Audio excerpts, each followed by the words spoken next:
Thank you, sir. At the outset, I want to thank the organizing team for giving me a wonderful opportunity to present molecular genetics of growth hormone deficiency. And it's been an honor to present in front of Dr. Vaman sir, and also my mentors, Dr. Kavita ma'am and Dr. Shaila ma'am, both are here. So without wasting time, we will move to the next slide.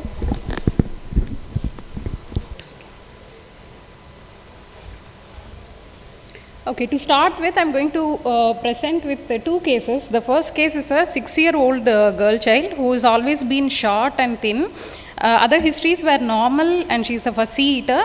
On examination, she is proportionate without any goiter and her BMI is normal for the age. So this is how she is doing in our growth charts. So she is definitely short for the mid-parental height and the population. So her weight age is much more compromised than the height age, though a typical kind of Indian phenotype. But investigations revealed bone age was corresponding to height age. It's about 3 years of age. And her other investigations revealed central hypothyroidism, secondary hypocortisolism, low IGF-1. After correcting with thyroxine and hydrocortisone, we did growth hormone stimulation test and her peak GH levels were low. So the interesting thing comes now, like this is her MRI picture showing ectopic posterior pituitary with a small posterior pituitary bright spot in normal position and absent pituitary stalk and a hypoplastic anterior pituitary, all suggesting of pituitary stalk interruption syndrome. So this child was started on growth hormone. And let's move on to case 2. He's a 17-year-old boy presented with short stature. The interesting history is that mother and elder sister were short and there is no goiter. He is proportionate and he is also prepubertal. As you all can see, he has this typical truncal adiposity and microphalus suggestive of growth hormone deficiency. So his height age is extremely compromised. And based on the probable diagnosis of GHD, we proceeded with investigations. So his peak growth hormone, the bone age was like 9.5 years, almost okay with the height age. And the peak GH levels were 0.37 nanogram per ml, which is low. So his MRI brain showed hypoplastic anterior pituitary and a normal posterior pituitary bright spot. So this child again was started on growth hormone deficiency. Now the question comes is like, what is the role of genetic testing in these children? Whether it is going to help in the diagnosis or in the management aspects. Over the next few slides, we are going to discuss about these things. So why genetics of growth hormone deficiency is very important? So it helps in understanding human growth. Because we all know and we all agree that the clinical phenotype is very variable in growth hormone deficiency, and growth hormone is supposedly like has impact on other systems and findings. We all know that it has a role in cardiovascular, bone health and neurocognitive functions. And also like there are many more studies coming up in the pharmacogenomics. And coming to diagnosis, we all agreed that there is a considerable variability in our clinical practice. Assay to assay variability, the reproducibility of these tests. So, and another important fact is that the genetic diagnosis will help in identifying the affected family members, and that again will help in genetic counseling.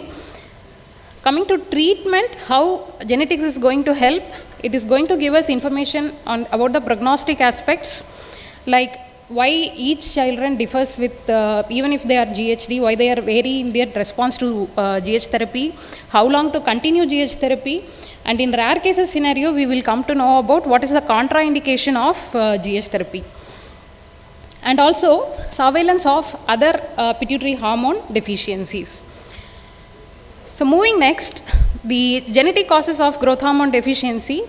It is observed in about, vary from study to study, and it is observed in about 1 in 4,000 to 1 in 10,000 live births. About 3% to 30% of cases are familial, and isolated growth hormone deficiency is of 4 types: autosomal recessive type 1A, 1B, and the type 2 is autosomal dominant, and the X-linked recessive is type 3. So the commonest type observed in many Western data is autosomal dominant type 2. Some of the commonest genes involved are isolated growth hormone deficiency, it is GH1, which is more common, and growth hormone releasing hormone receptor mutation, GH-RHR mutations, which is the second most common. Or growth hormone deficiency can be only the only presentation or first presentation of combined pituitary hormone deficiency. The earlier transcription factors have, if mutations are there in the early transcription factors, then more likely you can appreciate anomalies in the MRI and as well as in the clinical phenotype. So GH1 gene cluster is a cluster of 5 homologous genes. It's observed in the region of chromosome 17 long arm and spanning over 65 kilobases. So coming to GH1 gene,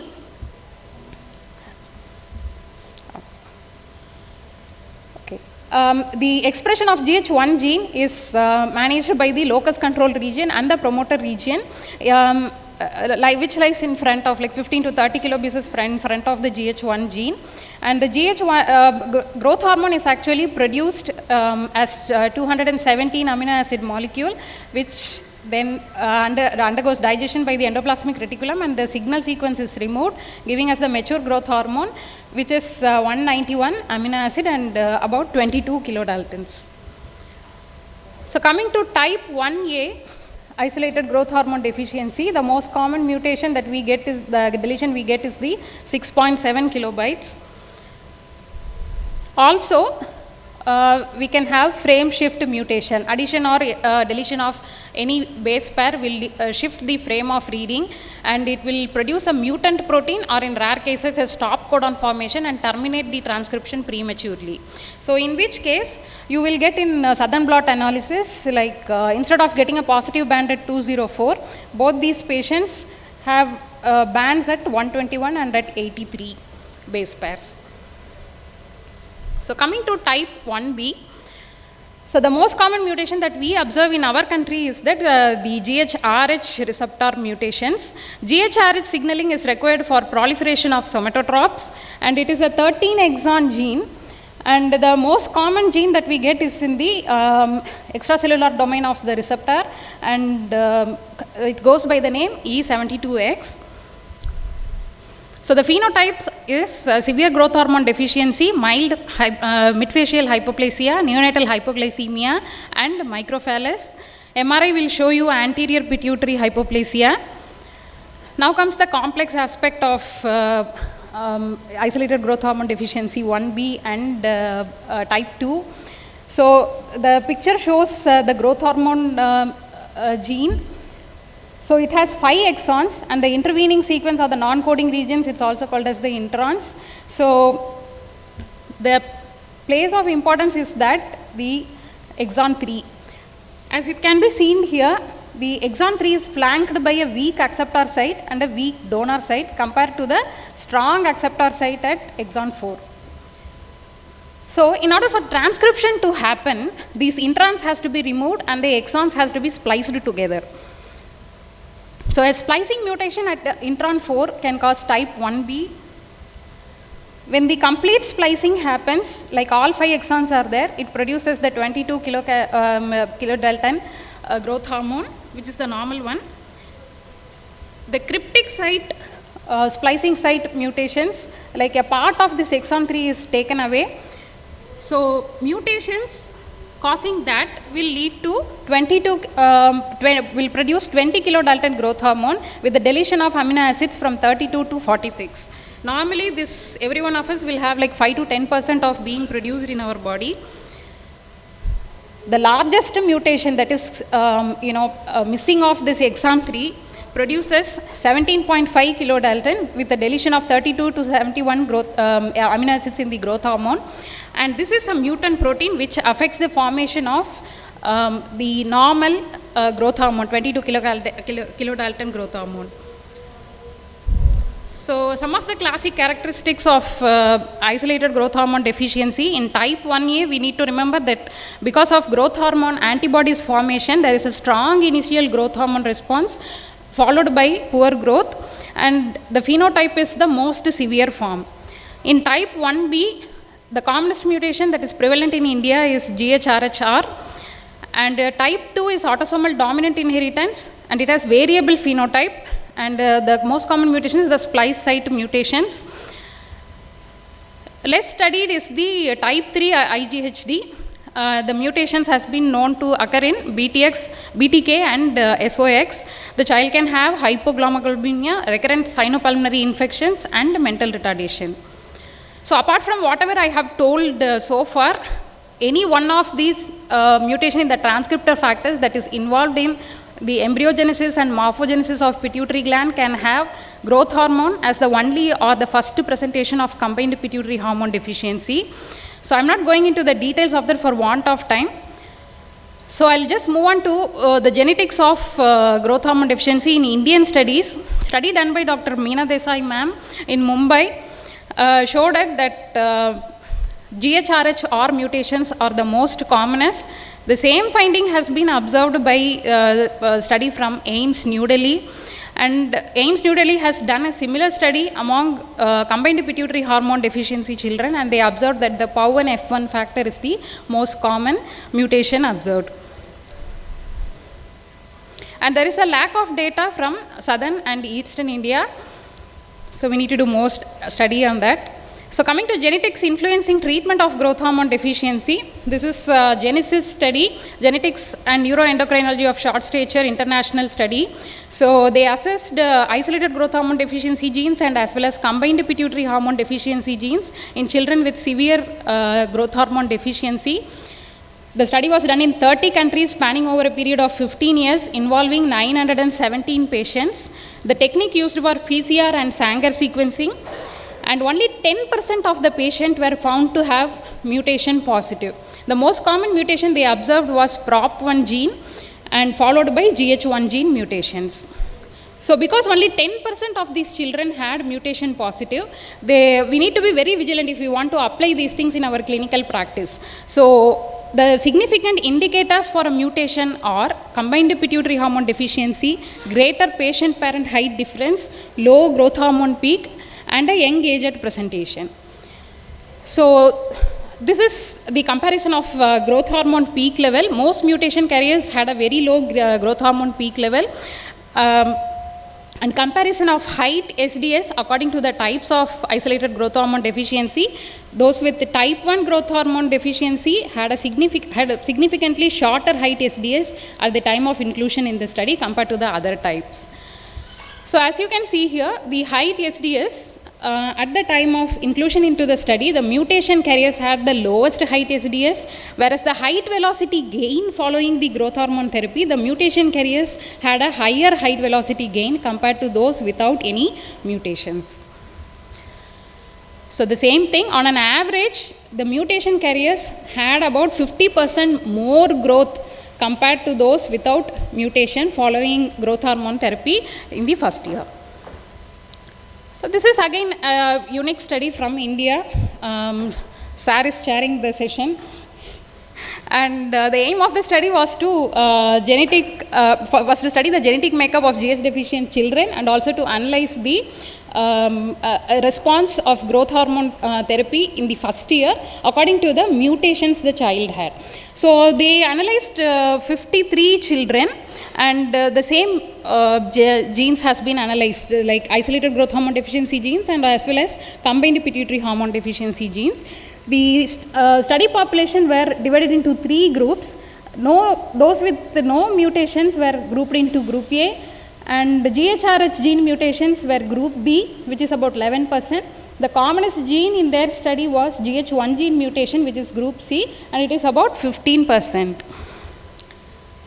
So the characteristics, anthropometric characteristics of the study population is that those who had GH1 gene mutation, the baseline height SDS is also very low compared to the other 2 groups, and the height velocity gain at the end of the study is also very low compared to the other 2 groups. The authors did not observe any differences in the peak stimulated growth hormone and IGF-1 concentration among the different groups. So this is a pictorial representation. As you can see, the GH1 defect population had the lowest height HDS at presentation, and the height gain was also very low. Whereas the another point to be noted is that GHRH gene defect has the maximum height gain velocity happened at the end of 1 year of therapy. I'll just take about 1 more minute. So what are the future directions of genetic testing in GHD? So we can form a candidate gene profiles, like based on what are all the hormonal defects the child had. Advantages are it identifies the etiology of growth failure, facilitate evaluation of family members, genetic counseling and prenatal diagnosis is possible, and it helps in determining the appropriate therapy, whether growth hormone is required or not, whether the child is going to respond or not. But caution needs to be considered. Like, we don't know how to identify variants of unknown significance. It needs a lot of expertise, and there are limited expertise available in our country. And the point is that we need to do phenotype and genotype correlation in order to make the VUS significant, along with family segregation analysis. And the next thing is that genetics influencing treatment. Many studies have shown that the growth hormone receptor polymorphism, those who has the polymorphism gains on an average about 0.5 centimeters every year with growth hormone therapy. So following this first study by Georgi et al., further studies haven't been able to prove the similar effect, unless the last study done by Raz et al. Has shown significant first year and second year height gain, more height gain in those who carried the deletion. However, final height gain, there is no difference. In their study, they were unable to find any difference in the final height gain. Third point is that using RNA interference based technologies, suppose if you can introduce small interfering RNA into the cells, and whatever the deleted exon portion of the GH1 gene can be made, or the proteins can be produced, then that will form a new method of treating growth hormone deficiency children in type 2. So that is also going on, and there are like plenty of other factors needs to be explored further, like ghrelin receptor, muscarinic cholinergic receptor, glucocorticoid and dopaminergic system, and chemokines. So back to our patient, what is the role of genetic testing in our patients? Both children, as you can see, following growth hormone therapy are doing fine. Whether I will do growth hormone testing in these patients, even though the academic child in me would like to do, I would probably not, because these tests are like very expensive.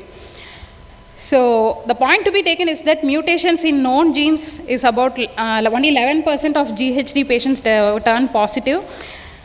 With the higher prevalence in familial cases, MRI abnormalities are found only in about 12 to 20% of IGHDs. So advantages I have already told you of doing a genetic testing. The limitations is cost benefit analysis, which we have to do it in our day-to-day practice, and the difficulties of interpreting a VUS, and the limited availability of the expertise in interpreting this one.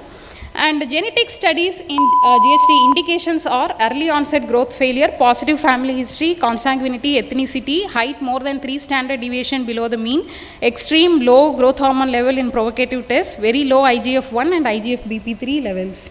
So if you have an MRI suggesting normal or hypoplastic pituitary, it will suggest GH1 or GHRH mutation. Ectopic pituitary, you are more likely to deal with early transcription factor defects, so like HESX1 and SOX3. So the key messages, diagnosis of GHD is a multi-step process. We have varying clinical phenotypes, and we have a lot of information from genetic studies recently, and it also has its own limitations.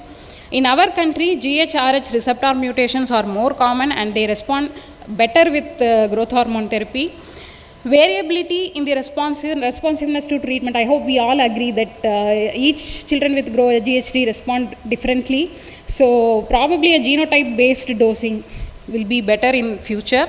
And another promising option is the RNA interference based technologies in IGHD type 2. Thank you all for your patient listening.